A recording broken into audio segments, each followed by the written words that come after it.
Oke, di video kali ini saya ingin memberikan preview match untuk 4 pertandingan di hari Sabtu nanti. Ada PSS Sleman yang akan bertemu Dewa United, lalu ada Bali United yang bertemu Bayangkara FC, ada Persib Bandung ya yang akan bertemu Persebaya Surabaya, dan Persik Kediri akan berjumpa dengan Persita Tangerang.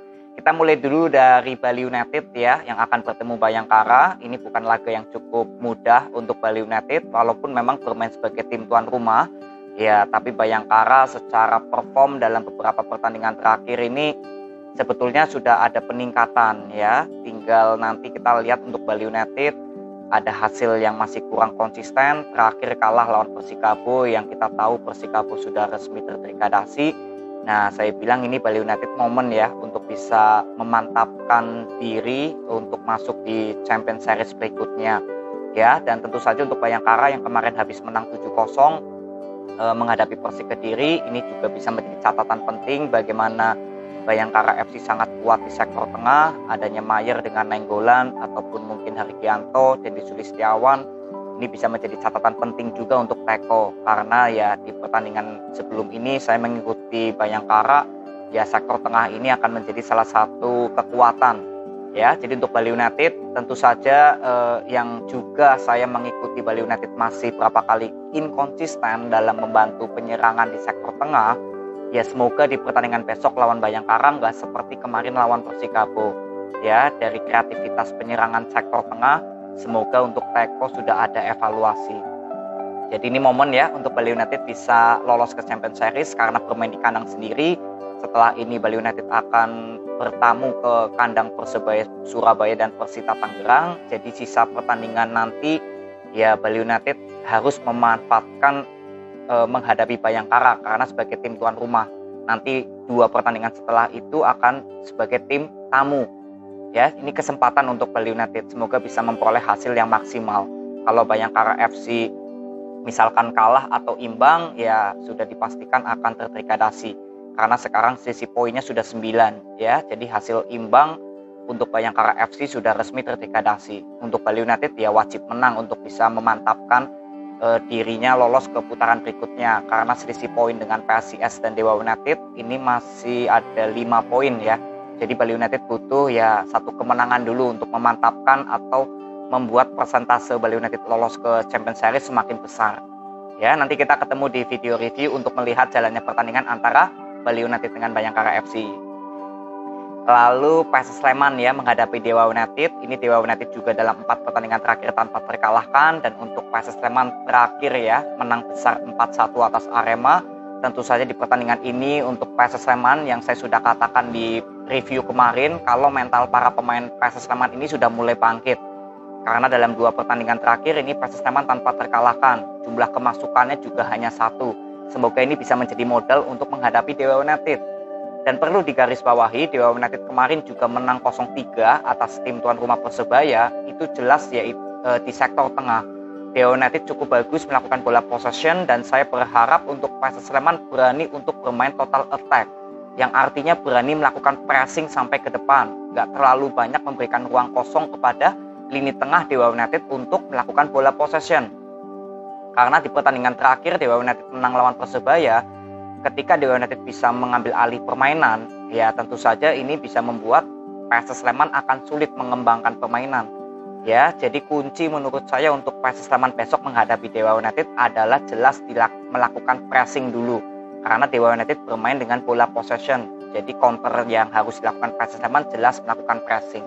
Ya, nanti kita akan lihat di pertandingan setelah PSS Sleman lawan Dewa United. Saya ingin lihat dari pressingnya bagaimana, dari pertahanannya bagaimana. Lalu sektor tengah ya dari kedua tim juga cukup kuat. Ya, nanti kita akan lihat apakah PSS Sleman yang bermain sebagai tim tuan rumah ya, bermain di Stadion Manahan Solo, apakah bisa mendominasi jalannya pertandingan atau justru Dewa United yang kembali lagi bisa memaksimalkan bola possession. Ya, ini yang akan kita lihat di pertandingan besok PSS Sleman lawan Dewa United. Jadi good luck ya untuk kedua tim. Lalu setelah itu sebelumnya ya malah karena Bayangkara Bali lalu Sleman Dewa United ini main setelah Persik Kediri dan Persib Bandung ya lawan Persebaya. Jadi untuk Persik Kediri terakhir kalah 7-0 ya atas Bayangkara FC, dan saya sedikit ingin memberikan tanggapan karena dari Instagramnya Persik Kediri sudah mengeluarkan ya statement kalau ya manajemen Persik Kediri mencurigai adanya permainan di pertandingan kemarin atas kekalahan yang cukup besar lawan Bayangkara. Dan tanggapan saya ya tentu saja kita mulai berpikir kalau pertandingan kemarin lawan Bayangkara ada indikasi permainan. Karena ya jelas manajemen Persik Kediri aja mengeluarkan statement seperti itu. Yang artinya ya manajemen Persik Kediri juga nggak percaya kalau mungkin pemain-pemain Persik Kediri adalah yang mungkin bermain mata ya, secara kesimpulannya lah kalau saya baca dari statementnya Persik Kediri ya mengarah ke sana. Jadi ya tentu saja kita harus tetap kawal ya proses ini, apakah memang pemain Persik Kediri ada yang bermain mata, karena ini jelas ya merugikan sekali ya untuk nama Persik Kediri ataupun warga Kediri. Ya, kita tetap kawal dulu bagaimana nanti utusan dari Satgas, apakah memang terbukti adanya permainan di pertandingan kemarin lawan Bayangkara. Nah, kita akan tunggu hasilnya seperti apa. Yang penting manajemen Persik Kediri sudah melayangkan surat ini ya, keberatan atas pertandingan kemarin, mohon diselidiki dulu dari Satgas. Jadi ini juga ada komentar dari kalian yang nggak percaya gitu ya kalau Persik Kediri kok bisa kalah 7-0. Lalu dari gaya permainan seperti Diki Yusron juga ya seperti terlihat nggak perform. Nah ini semoga seperti istilahnya kita ini penasaran gitu ya. Nah ini semoga bisa terjawab dari statement yang dikeluarkan atau surat protes dari manajemen Persik Kediri ke Satgas Mafia. Ya, jadi nanti kita tunggu. Lalu untuk Persita Tangerang dalam pertandingan terakhir saya belum melihat jika Persita Tangerang bermain sebagai tim tamu ya. Kalau kita berbicara head to head, Persita Tangerang dalam 5 pertandingan terakhir ini belum pernah menang kalau bermain sebagai tim tamu. Hanya sekali imbang lawan Sleman dan 4 kali menerima kekalahan. Artinya untuk Persita Tangerang besok akan berkandang ke Stadion Brawijaya. Ya kita akan lihat apakah Persita Tangerang bisa memutus rantai kekalahan atau tanpa kemenangan jika bermain sebagai statusnya tim tamu. Karena kita lihat dari 5 pertandingan terakhir, ya ini Persita belum pernah menang. Ya bahkan dari 10 ya, saya lihat lagi statistiknya nih, 10, 11, 12, 13 pertandingan ya, Persita Tangerang ternyata belum pernah menang jika bermain sebagai tim tamu. Sedangkan ini posisi Persita masih belum aman dari zona degradasi. Jadi besok kita akan lihat bagaimana Persita Tangerang apakah bisa memutus rantai tanpa kemenangan dalam 13 pertandingan sebagai tim tamu. Nah nanti kita akan lihat. Sedangkan untuk Persik Kediri kalau kita lihat head to headnya, kalau bermain sebagai tim tuan rumah ini dalam 5, 6, 7, 8, 9 ya, 9 pertandingan tanpa terkalahkan Persik Kediri kalau bermain sebagai tim tuan rumah. Hanya mendapati 2 hasil imbang dan 7 kemenangan. Artinya Persik Kediri sangat kuat jika bermain di kandang Brawijaya, dan ini juga akan menjadi catatan penting juga untuk Persik Kediri bisa mungkin mengejar lagi ya untuk masuk di 4 besar, karena selisih poin dengan Madura United sekarang sudah 4 ya. Jadi untuk sisa 3 pertandingan ya Persik Kediri mau nggak mau harus wajib menyapu semua sisa pertandingan ini dengan kemenangan. Tapi yang paling penting kita akan lihat dari starting line up-nya Rospide besok ya seperti apa. Ini yang selalu saya kawalkan di starting line up-nya Rospide. Kalau Persita Tangerang ya sudah nggak ada masalah ya, tinggal sektor belakang aja untuk Rontini, Gusenov, M. Toha atau Jardel. Semoga bisa lebih disiplin lagi menjaga kedalaman, karena sering terjadi banyak blunder dari pemain belakang Persita dalam beberapa pertandingan terakhir.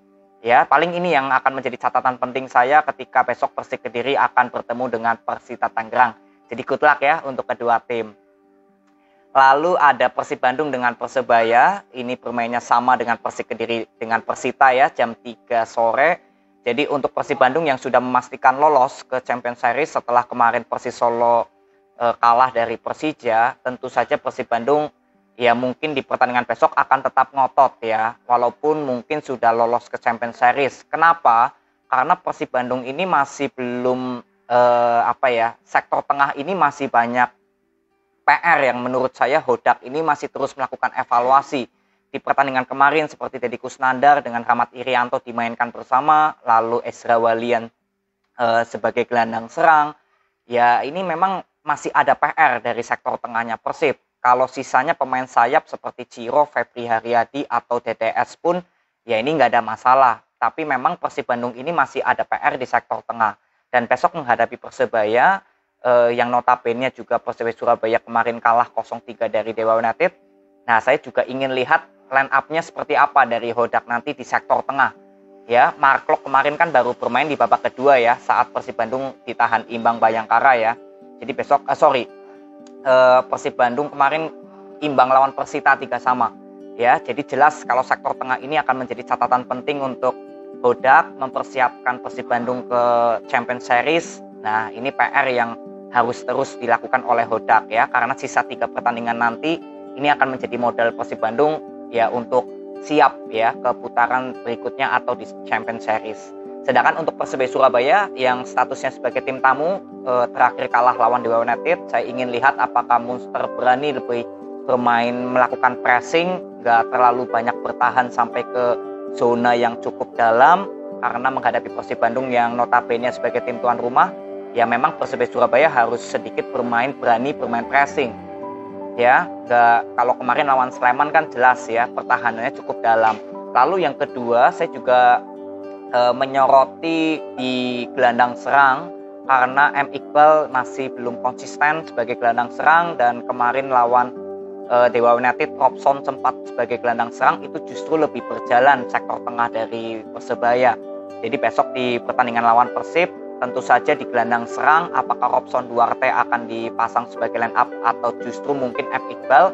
Nah, ini saya ingin lihat. Lalu di gelandang bertahan juga saya sudah memberikan sedikit kritik ya, kalau Kadek Raditya yang dipasang sebagai gelandang bertahan, dia tidak memiliki positioning ball yang cukup bagus.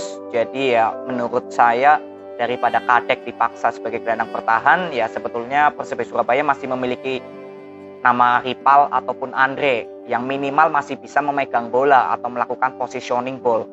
Nah, inilah yang saya mungkin akan lihat di line up-nya Munster ya di pertandingan besok untuk Persebaya Surabaya. Jadi nanti kita ketemu aja video review untuk melihat jalannya pertandingan dari Persib Bandung dengan Persebaya.